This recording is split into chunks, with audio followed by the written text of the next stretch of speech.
How expensive is it to get chartered with Engineers Island?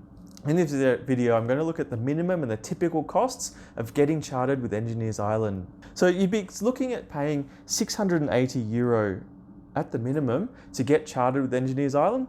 That consists of the €400 chartered fee and then the €280 membership fee.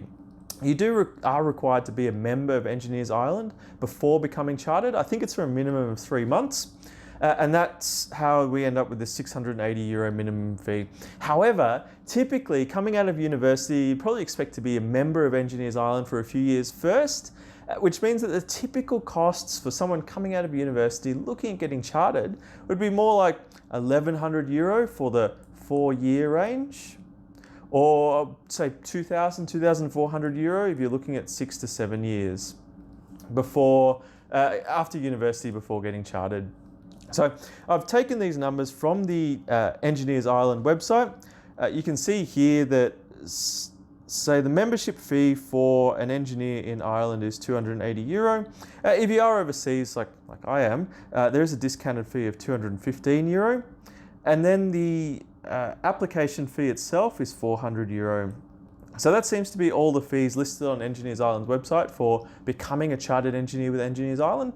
I've included the links here if you're interested in checking out more information on their website. The reason I became interested in Engineers Island was I had a colleague recently tell me about the story of one of their mentees who was applying for the Institute of Civil Engineers, the ICE. And this young mentee, this young engineer, had tried to become chartered with the ICE 3 times and I think failed all 3 times.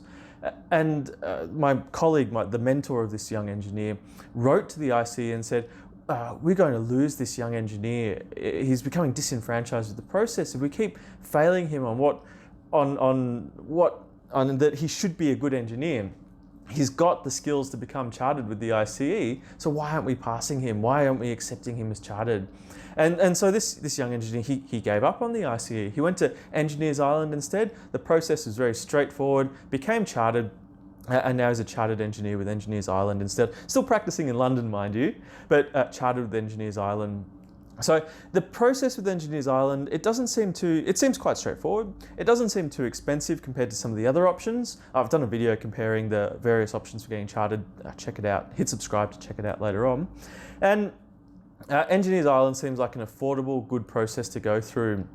So my name's Chris and I share on this channel some of the tools and lessons that I've learned in developing myself as an engineer and as a consultant. If you're interested in finding out more about those lessons learned and those tools that I've developed and used myself, hit subscribe and follow along. I'll be sharing these at least every week, if not more often, and hopefully can help you out on your journey to becoming a professional engineer or professional consultant. So please feel free to hit subscribe and I'll see you in the next one.